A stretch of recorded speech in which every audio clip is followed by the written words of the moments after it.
মতুয়াদের নাগরিকত্ব নিয়ে কথা বলায় প্রবল বিক্ষোভের মুখে পড়তে হলো কেন্দ্রীয় মন্ত্রী শান্তনু ঠাকুরকে।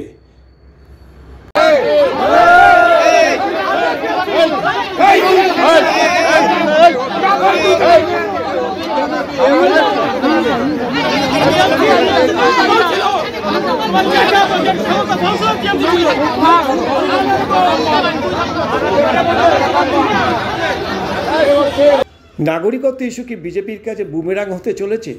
এই প্রশ্নে কিছুটা থতমত খেয়ে ঢোক গিললেন কেন্দ্রীয় মন্ত্রী শান্তনু ঠাকুর।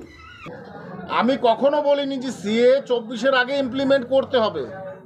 আমি বলেছি গত বছর 19 সালে যখন আমি প্রচার করেছিলাম, আমরা বলেছিলাম আপনারা ভোট দিয়ে জেতান, আমরা সিএ পাশ করিয়ে দেখাবো। তখন এ কথা হয়নি যে সিএ ইমপ্লিমেন্ট করিয়ে দেখাবো। সেটা ভারতবর্ষের সিএ ভারতবর্ষের একটা আইন, যে আইন ভারতবর্ষের সংবিধানের সাথে যুক্ত হয়েছে।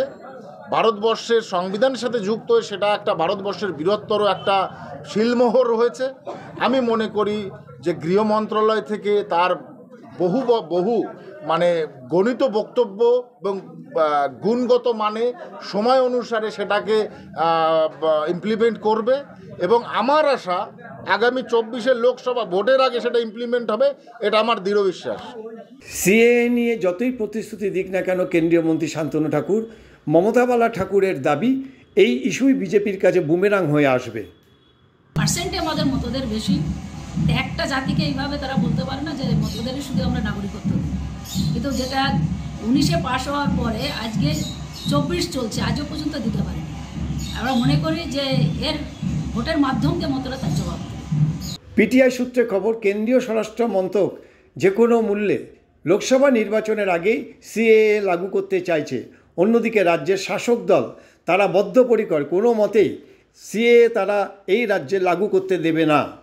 মুখ্যমন্ত্রী পরিষ্কার বলে দিয়েছেন মমতা বন্দ্যোপাধ্যায় সিএ হবে না, এবং তিনি পরিষ্কারভাবে বলে দিয়েছেন যে আপনারা পশ্চিমবাংলায় যারা বসবাস করছেন, রেশন পাচ্ছেন, সমস্ত রকম সরকারি প্রকল্পর সঙ্গে তারা যুক্ত রয়েছেন, তারা ইতিমধ্যে নাগরিক, এবং দ্বিতীয়বার তাদেরকে নাগরিকতা দেওয়ার যে সিএ এর মাধ্যমে বিজেপি বলছে যে সমস্তটা ভুল, ফলে সিএ প্রয়োজন নেই, সিএ হবে না।